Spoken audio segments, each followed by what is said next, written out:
Ini mobil pas kita pakai ya, wah, makin sering dipakai gitu ya, makin makin enak. Oke, halo semuanya, kembali lagi di Florida Hanif ya. Kali ini kita mau jalan-jalan naik Mazda CX-60 ke Purworejo. Sekarang kita bikin video mobil ini. Kita pinjem dari Mazda Jogja yang ada di Adi Sucipto. Jadi sedikit kisah ya tentang mobil ini ya. Ketika mobil ini keluar, gue tuh agak sedikit geleng-geleng gitu kan. Maksudnya sekarang itu pabrikan itu lebih arahnya ke elektrifikasi. Tapi di tahun 2022, Mazda malah nge-launching secara global mobil yang didesain dari nol, mesinnya benar-benar completely new, sasisnya benar-benar completely new, benar-benar baru, tapi untuk sebuah platform yang mungkin udah nggak ada yang ngembangin lagi gitu. Sekarang BMW, Mercedes-Benz, Audi udah full ke elektrik developmentnya, ICE udah nggak di-develop lagi. Dia malah ngedevelop mobil yang konvensional. Yes, ini mesinnya 3300 cc inline dan itu bikin dari baru. Terus platformnya ini itu RWD ya, rear wheel drive. Jadi mesinnya longitudinal. Beberapa mobil sekarang kenapa jarang yang pakai longitudinal lagi ya? Karena di sini ada space ya.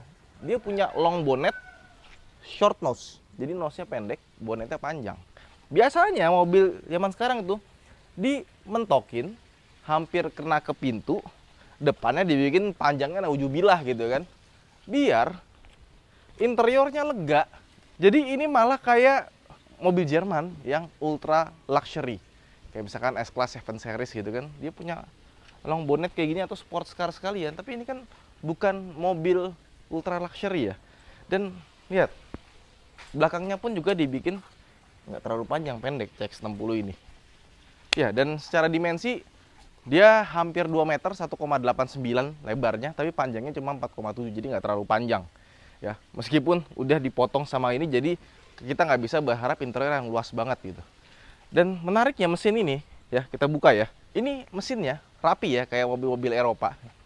Dan kalian bayangin, dia tuh bersaing itu sama mungkin Lexus NX atau RX ya. Kalau dibilang NX tuh kekecilan, mungkin RX. Terus ada BMW X3 atau Mercedes-Benz GLC. Tapi yang lainnya tuh udah pada mesinnya 2000 cc gitu, 2000 cc turbo. Ini 3300 cc turbo, 3000 cc. Dan tenaganya 284 horsepower. Tapi pas kita coba, nggak ada rasa turbonya sama sekali. Rasanya kayak naturally aspirated. Dan ini mesinnya bisa dibuka lagi ya, bisa diputer seperti ini. Iya. Ini ada sesuatu kecil sekali yang bisa dibuka untuk kaitannya. Dan pas kita buka juga, ini mesinnya itu bener-bener inline six kan panjang ya. Ada 6 silinder. Sama Mazda tuh ditarik mundur. Jadi dari sini, itu tuh nggak ada mesin nih. Jadi kalau kita tarik garis dari sini nih, mesinnya baru ada mulai, itu di sekitar sini nih. Tuh. Tujuannya apa? Kenapa dimundurin kayak gini? Kalau referensi gua ke sports car atau supercar yang punya mesin depan, kenapa mesin tarik mundur? Biar sasisnya balance. Jadi pas handling segala macem enak gitu kan. Nggak ditaruh depan. Kalau di depan tuh nanti bobotnya ada ke depan, pas ngerem, akselerasi tuh jadinya nggak enak. Tapi ini bukan sports car, ditaruh sama dia ke belakang dengan bonet sepanjang ini, sehingga mesinnya mulai dari sini sampai ke bagian sini. Dan untuk servis pasti susah karena yang kelihatan dari sini ya, ini coil 1, 2, 3, yang 5-6-nya nih kayaknya mesti bongkar dulu nih sampai ke intake dan kawan-kawannya ya. Jadi ini sangat repot sekali mesinnya, tapi niat gitu loh. Gue tuh appreciate sekaligus agak bingung karena ada banyak penghematan yang bisa dilakukan oleh Mazda tapi nggak dilakukan. Malah dia bener-bener kayak semau dia lah bikinnya. Kayak apa ya, gue pengen mobil yang sebagus mungkin, seini mungkin.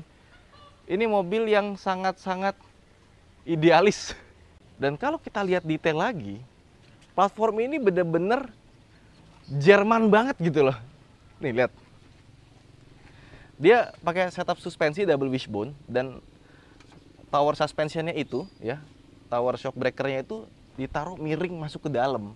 Kayak gue pengen bikin mobil Jerman gitu. Biasanya itu agak dibikin ke tengah sini ya kan, tapi ini bikin masuk ke dalam gitu loh. Ini kayak sebuah sports car. Atau mobil Jerman kayak, coba deh kalian kalau pakai 5 series atau 7 series buka gitu ya, pasti suspensinya agak masuk ke dalam, double wishbone gitu kan, inline six, mundur mesinnya. Tapi ini mobil Jepang, jarang sekali yang pakai setup kayak gitu. Dan mungkin setup ini mulai agak ditinggalin zaman sekarang, karena zaman sekarang udah masuknya ke elektrik. Tapi Mazda malah balik lagi gitu loh, ke konvensional. Jadi bener-bener idealis, dan gue appreciate itu loh, luar biasa ya. Tapi harganya juga nggak murah, 1,188 miliar. Dan bisa kita lihat turbonya ada di sini. Untuk sebuah mobil standar, turbonya cukup besar. Sama dia punya tank reservoir buat radiator, ada dua, ada yang di sebelah kanan sini sama di sebelah kiri. Kenapa ada dua ya? Biasanya kan tanknya cuma satu doang, tapi ini ada di kanan, di kiri, dan yang di kanan ini deket banget sama mesin. Entah kenapa. Ada yang tahu? Coba komen di bawah. Tapi mesin ini itu nggak sendiri. Jadi sebenarnya kalau di luar ada sekitar 8 pilihan mesin ya. Ada 2500 cc turbo, itu sama kayak punyanya CX-9, tapi kurang recommended karena itu boros sekali. Yang ini lebih irit, dan ada yang varian diesel. Sama di era elektrifikasi ini udah mild hybrid. Ada yang plug-in hybrid, ada yang mild hybrid. Kalau mild hybridnya itu dia pakai baterai 48 volt, 17 horsepower, motor listriknya nggak begitu gede. Sama nih, bagian sini nih remnya, hidroliknya itu pakai elektrik. Jadi remnya itu udah nggak diputer pakai hidrolis lagi, tapi dia pakai elektrik. Kenapa? Karena nih seringkali mobil itu mesinnya tuh suka berhenti mulu. Jadi kalau kita lepas gas, itu dia sering mati mesinnya. Sengaja, biar irit. Nah, ketika mesinnya mati, kan kita harus tetap ngerem kan. Ngeremnya pakai motor listrik. Kurang lebih kayak gitu. Tapi ini benar-benar bikin gue geleng-geleng ya. Dimana tahun 2022, yang lainnya bikin mobil gimana caranya biar seringan mungkin, seirit mungkin gitu kan. Tapi dia malah bikin mobil yang kayak gini gitu. Malah sangat idealis, dan itu hal yang bagus. Karena pabrikan lain gua rasa nggak ada yang ngikutin Mazda untuk saat ini, membuat platform yang sama. Ya. Coba, kalau kalian suka atau enggak? Kalau gua sih suka banget. Nah, terus kita baru ngomongin desain ya.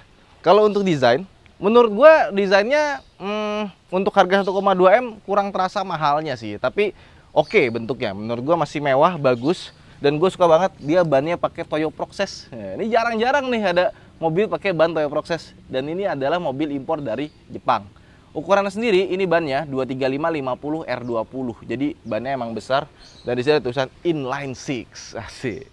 Dan bisa kita lihat juga detail-detailnya, spion, handle pintu, dan kawan-kawan. Biasanya kan itu suka pakai barang-barang yang common parts, tapi ini common partsnya dengan Mazda-Mazda sekarang itu banyak yang bedanya. Handle pintunya beda, belakangnya dia pakai multi link, dan gua nggak tahu ini berapa linknya, cuma banyak banget. Cakram belakangnya juga besar. Terus ke bagian belakang yuk kita lihat. Nah, tadi gue bilang dia platformnya itu rear wheel drive, tapi untuk varian yang masuk ke Indonesia dia itu all wheel drive sebenarnya.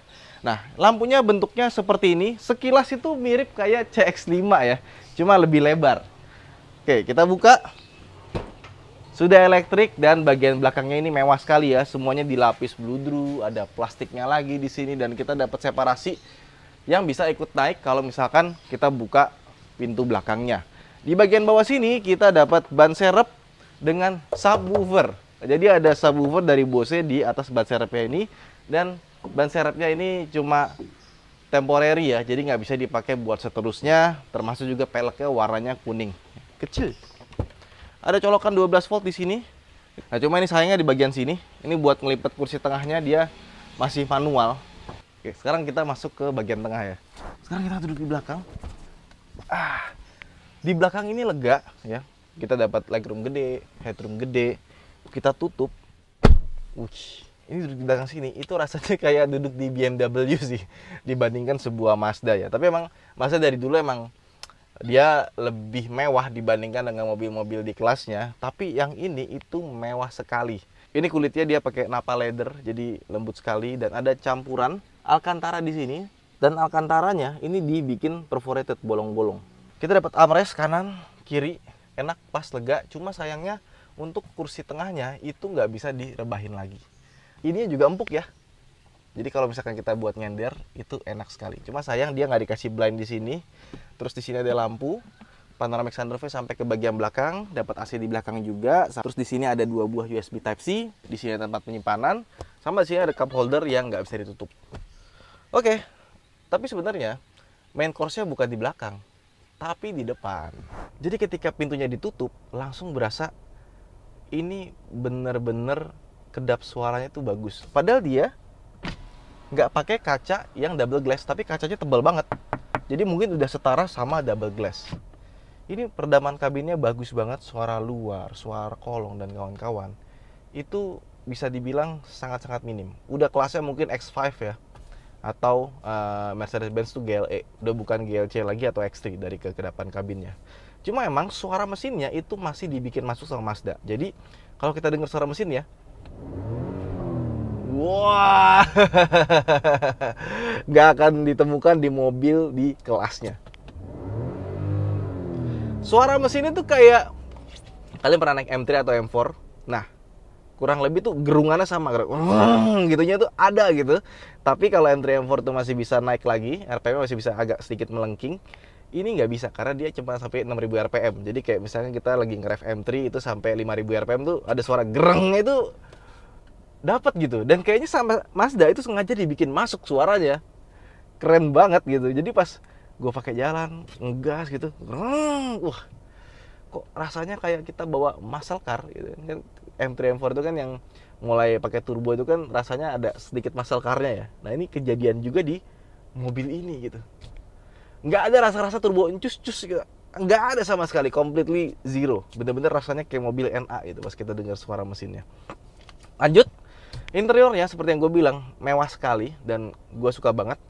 Masuk Indonesia itu ada 2 model, Elite sama Kuro. Bedanya kalau Kuro itu eksteriornya itu banyak item-itemnya, kalau Elite itu banyak krum-krumnya. Tapi kalau untuk interior, bedanya ada di warna sih. Kalau yang Kuro, dia dapat warna hitam dengan balutan beberapa warna, apa bilangnya nih, konyak ya.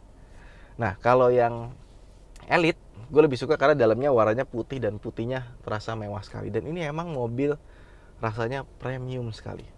Gue suka banget sama desain dashboardnya. Kalau di video mungkin nggak terasa wah gitu ya. Pas kita masuk langsung kita touch and feel, ini Alcantaranya bagus sekali ya. Rasanya tuh kayak aduh, kemewahan yang hakiki gitu ya. Bagian sini juga semuanya soft touch ya. Nggak ada plastik-plastiknya pun yang ditaruh itu plastiknya semuanya rasanya berkualitas gitu ya. Dan attention to detailnya juga bagus gitu. Gue suka sama insert di sininya nih. Ada warna konyaknya di sini, luarnya hitam. Terus tombol-tombolnya juga benar-benar dibikin dengan baik. Begitu pula dengan penempatan di sini itu juga terasa mewah sekali ya. Kayu-kayunya juga kelihatan bagus. Kalau yang Elite kayunya warna putih, ini dibikin warna hitam. Pokoknya pas kita masuk tuh ini adalah Mazda termewah yang pernah gue nyoba gitu ya. Dalamnya benar-benar dibikin semewah mungkin. Terus ada satu hal yang gue notice dan itu bagus sekali ada di mobil ini. Dan gue rasa harusnya ada di setiap mobil karena ini settingan yang menurut gue perlu. Jadi kan mobil zaman sekarang tuh ada banyak banget yang bisa kita atur. Ada banyak settingan yang sebenarnya nggak perlu diatur, ya nggak apa-apa gitu. Tapi ini nih, di sini masuk ke instrumen cluster display. Nah, di sini ada increase text size. Jadi ini di speedometer kalau kita pencet angkanya bisa membesar. Nah ini bagus nih. Ketika jadi gede, untuk orang-orang yang matanya udah nggak begitu bagus gitu kan, yang udah cukup berumur, itu nggak perlu pakai kacamata pasifir karena udah bisa ngelihat secara jelas. Jadi kalau mobil Om Fitra itu udah pada tua terus nggak pakai lasik gitu kan, nah dia cukup digedein aja, udah nggak perlu pakai kacamata buat nyetir karena udah bener kelihatan gitu. Dan ada tulisan always show eye active sense display. Jadi kalau kita pakai eye active sense, dia langsung berubah jadi seperti ini. Tapi bisa dibikin always show. Ini yang normal, ini eye active sense-nya. Terus ada satu lagi settingan yang menurut gue kepake banget. Nah ini, pedal shift logic. Jadi kalau kita pakai pedal shift, itu kan kadang-kadang suka nyangkut lama. Dan ada pedal shift yang cuma sebentar aja nanti balik lagi gede. Nah ini kita bisa pilih, kita mau momentary atau permanen. Nah, kalau misalkan kita ternyata butuhnya cuma buat pas nyusul doang gitu kan, mobil depan nih lambat, kita mau nyusul biar nggak ada delay waktu giginya itu mundur gitu kan, langsung aja tek tek tek tek tek weng gitu loh. Tapi ada yang butuh, misalkan gue lagi di sirkuit atau apa, mau nyobain terus, mau pakai terus, kita bisa ubah ke permanen. Itu settingan yang simple tapi kepikiran ada di mobil ini gitu, bagus. Nah, terus di bawahnya ada doors, exterior lighting, ya gitu-gitulah ya, sama kayak mobil-mobil lain. Nah ini nih, fuel door lock delay. Ini tuh kepake banget kalau kita di luar negeri atau pom bensin self service, yang dimana kalau kita pas mau isi bensin kita masih turun. Jadi pas kita turun kita langsung kunci, tapi pas kita mau buka fuel door-nya itu masih ada waktu delay, dia nggak ngunci dulu. Nah ini bisa kita atur 30 detik, 60 detik, sampai 120 detik. Ini bagus banget nih. Harusnya semua mobil ada kayak gini. Kemudian di sini ada driver personalization system, di mana kita bisa ngatur personalisasi kita itu kayak gimana pas kita lagi nyetir. Jadi misalkan nih ada 6 ya di sini ya, kita ganti deh ini ke Edo. Gue nggak tahu Edo siapa, karena namanya mobil pinjaman ya kan. Nanti dia akan ngatur kursi setir dengan settingan yang biasa gitu, yang kayak dia biasa kayak gimana sih.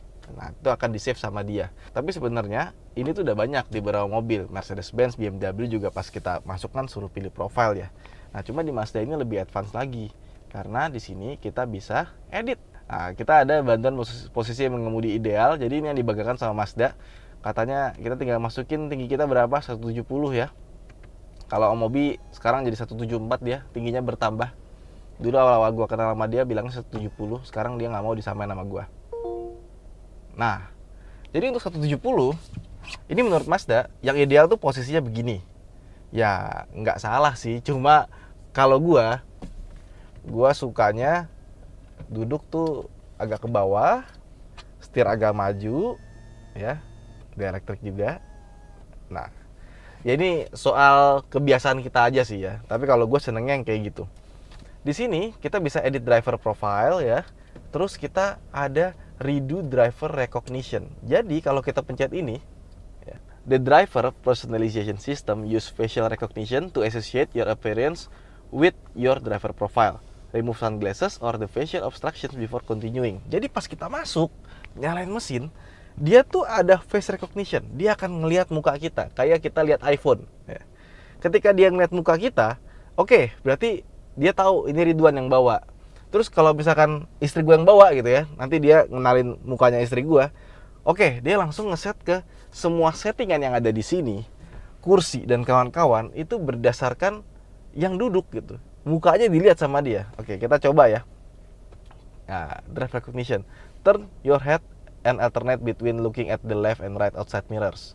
Oke, until you hear an audible start. Oke, duduk. Nah, udah. Your face has been successfully associated with your driver profile. Jadi, ini keren banget. Kacau sih. Sekarang kita masuk ke Edo dulu deh ya. Oke, kita matiin mesin. Oke. Sekarang kita masuk. Nyalain. Pasti kita lihat depan kan. Oke, welcome MK. Tuh, langsung berubah. Oke. Jadi kita langsung di recognize sebagai MK, bukan Edo yang tadi gitu. Keren loh. Padahal tadi kita pas keluar kan udah diubah ke Edo ya. Sekarang jadi MK kita. Gokil, keren banget. Jadi sebenarnya apa yang udah ada sama si Mazda itu di enhance biar jadi lebih bagus lagi. Oke, let's go, kita gas ke Purworejo. Jadi pas kita coba nyetir pakai mobil ini, it feels semuanya tuh bener gitu.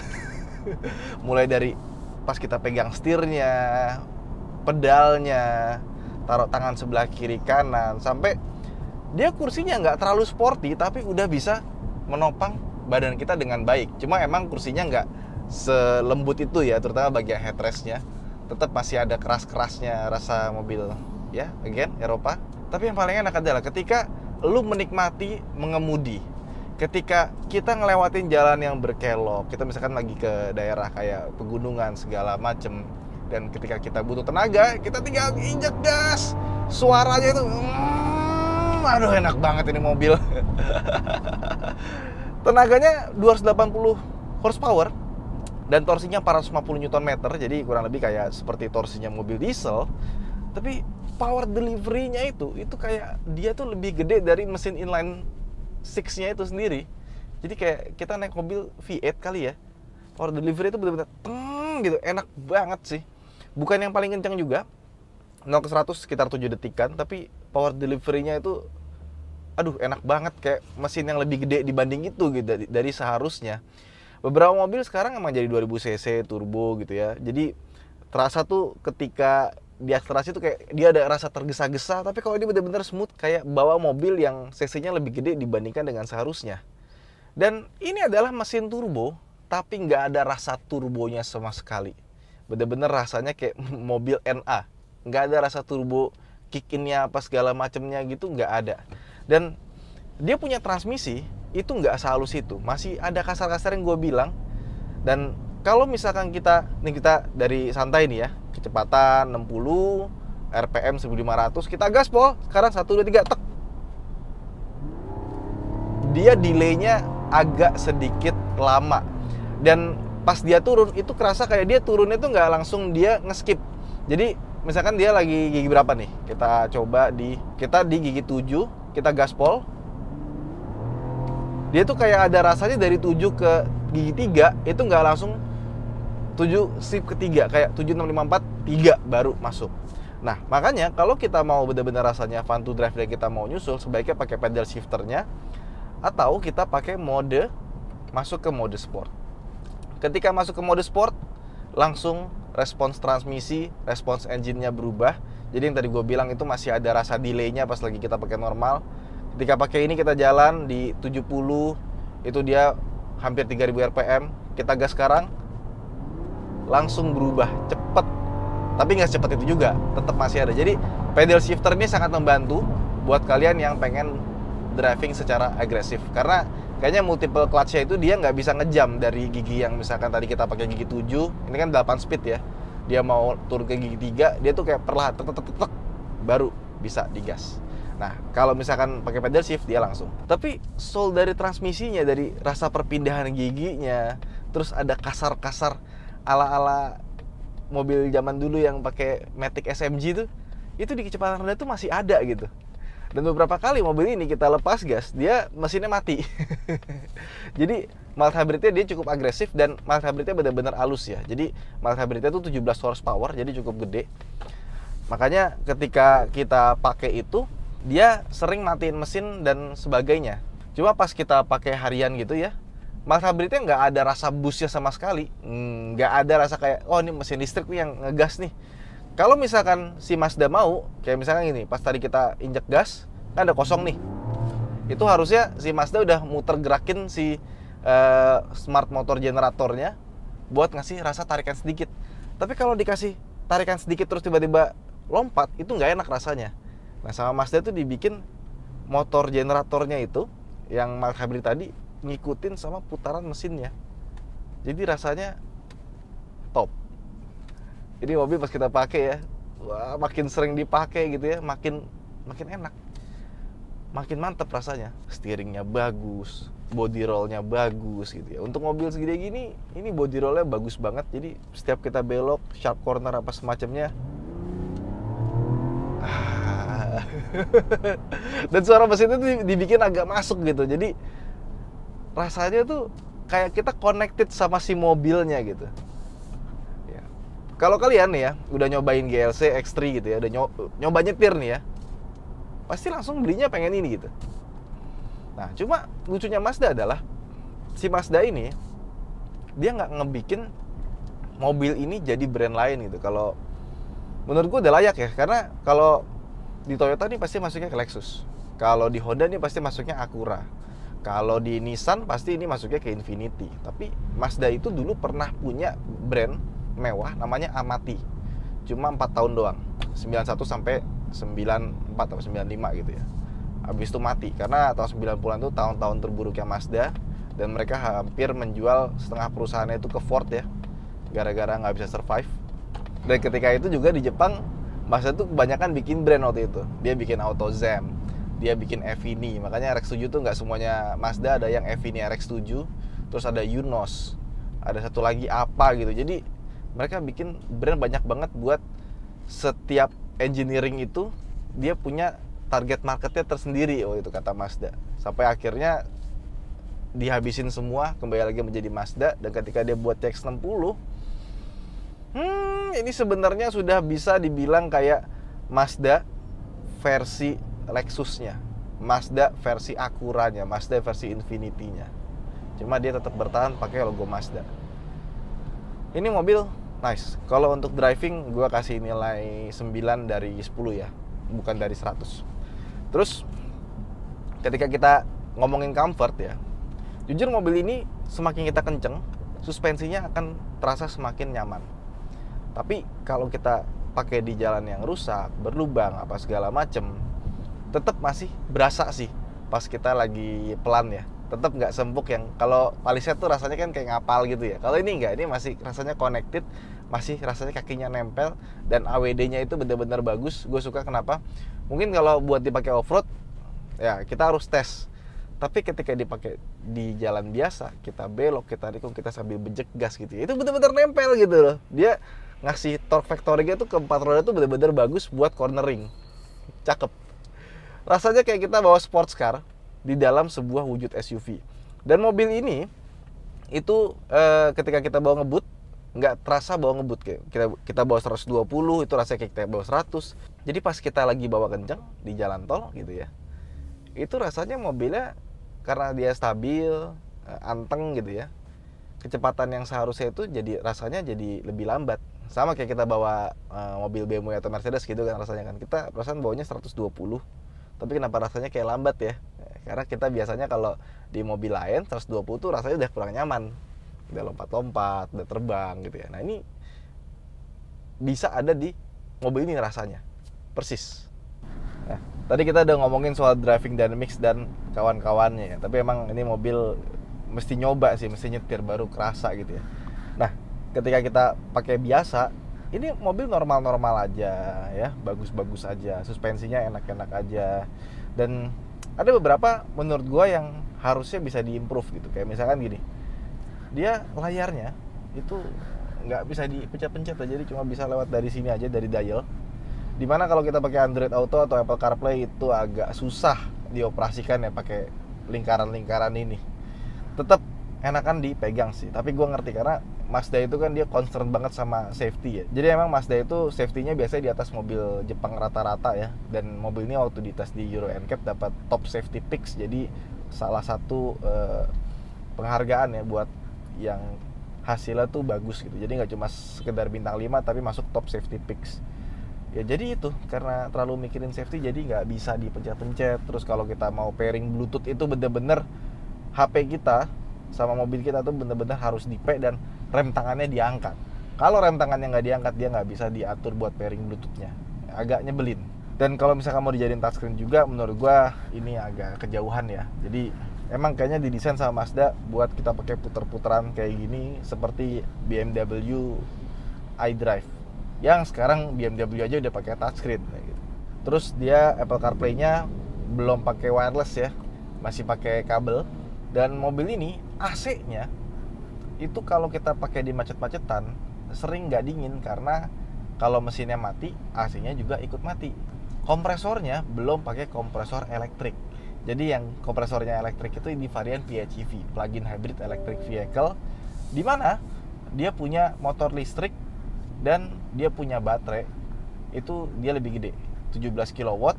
Jadi kalau kita mau jalan pakai baterai doang, nggak pakai mesinnya, itu kita bisa jalan 60 km hanya dengan baterainya saja.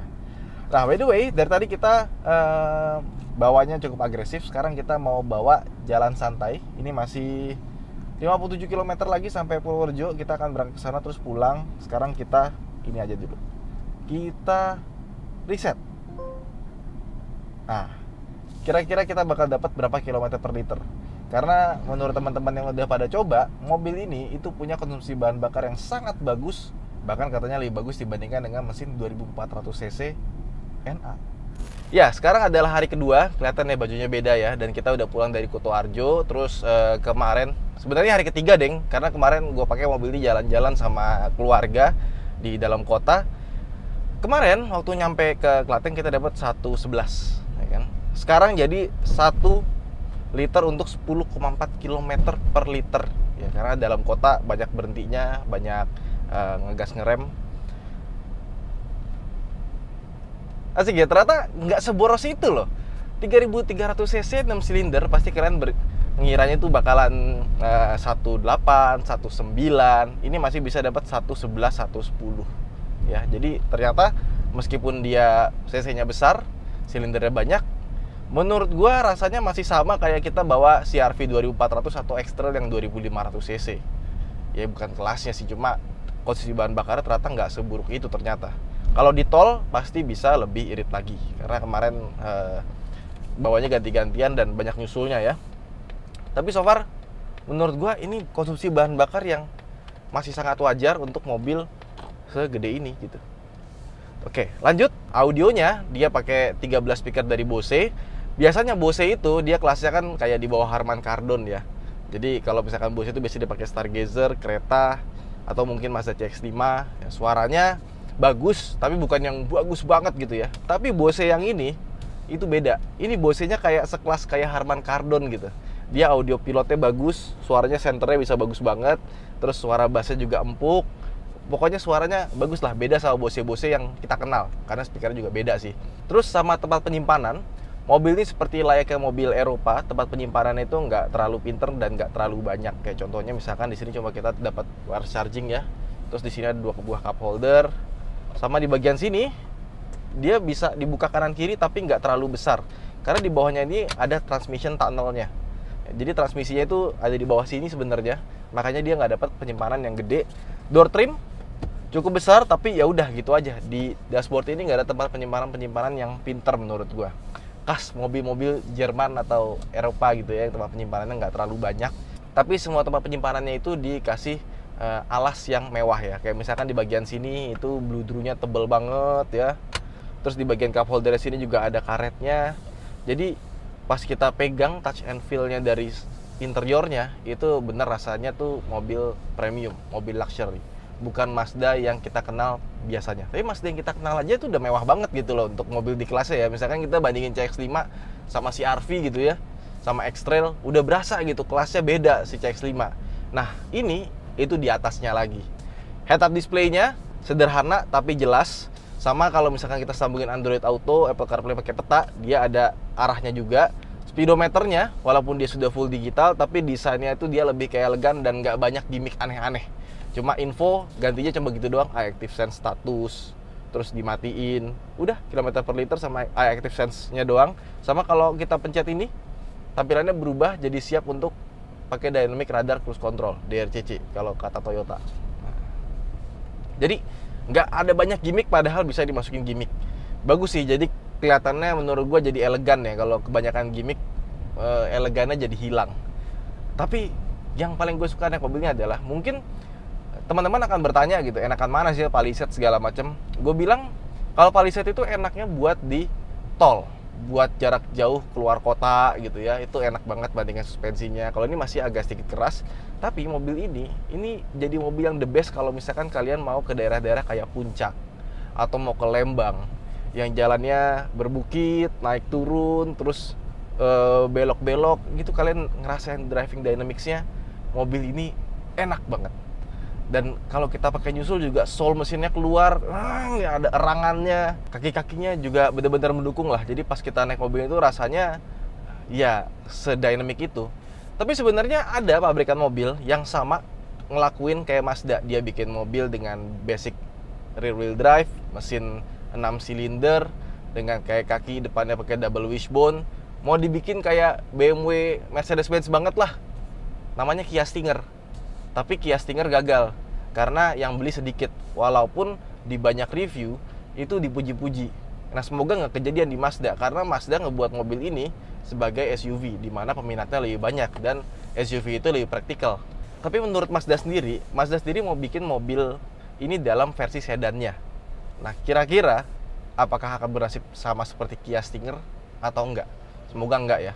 Minusnya kalau dari berkendara, mobil ini menurut gue cuma satu, di pedal feel buat ngeremnya aja yang nggak enak sih. Sisanya semua nggak ada komplain. Dan yang kedua, mobil ini menurut gue itu kayak detox lah buat kalian yang tiap hari kemana-mana naik mobil listrik. Misalkan kalian tiap hari naik Ioniq 5 gitu ya, ke kantor apa segala macam, terus suatu saat pengen ke Bandung, pengen ngerasain mobil bensin yang bener-bener rasanya itu bensin sekali gitu ya, soulnya itu berasa banget ya, ini jawabannya. Jadi kalau mobil listrik tuh mau bagaimanapun mobil listrik tetap aja soulnya tuh nggak dapet ya, walaupun mobil listrik tuh enak banget, kenceng ya, handlingnya juga bagus-bagus aja gitu kan, terutama dia punya baterai di bawah gitu kan, center of gravity-nya benar-benar di bawah gitu, jadi kita belok itu dia nggak banyak body roll-nya dan tetap jejak. Nah ini tuh kayak detox-nya gitu, tiba-tiba kita naik mobil bensin yang rasanya konvensional banget, rasanya kayak mobil NA, konsumsi bahan bakarnya juga masih oke untuk mobil segede gini cc-nya ya. Itu kayak yang tadinya kita feeling numb gitu, jadi bangkit lagi soalnya ketika naik mobil ini. Jadi kalau kalian di rumah nggak butuh 7-seater gitu ya, tiap hari naik Ioniq 5, kalau mau keluar kota naik CX 60, itu kayak perfect banget. Ya, jadi sebenarnya setelah kita nyobain mobil ini, mobil yang dibanderol dengan harga 1,188 miliar alias hampir 1,2 miliar. Sebenarnya nih mobil dengan harga segitu sangat value for money dan menurut gua agak kemurahan. Karena kalau ini mereknya Lexus, Acura, Infiniti, atau mungkin BMW, Mercedes-Benz ya dengan engineering yang mirip-mirip gitu ya, ini pasti dijual dengan harga yang lebih dari itu, mungkin bisa 1,5 miliar gitu ya. Tapi kita bisa mendapatkan hal itu semua di harga yang menurut gua ya, setelah kita coba mobilnya, kita ngerasain mesin, engineering dan kawan-kawannya, layak beneran. Tapi kembali lagi, brandnya Mazda. Menurut kalian udah cukup mewah belum untuk bersanding di angka atau bersaing dengan BMW, Mercedes-Benz, dan Lexus? Saya Hanif, sampai jumpa di vlog berikutnya. Jangan lupa untuk like dan subscribe. Buat teman-teman yang sudah punya mobil ini, coba komen di bawah seperti apa rasanya. Sampai jumpa di vlog berikutnya. Bye-bye.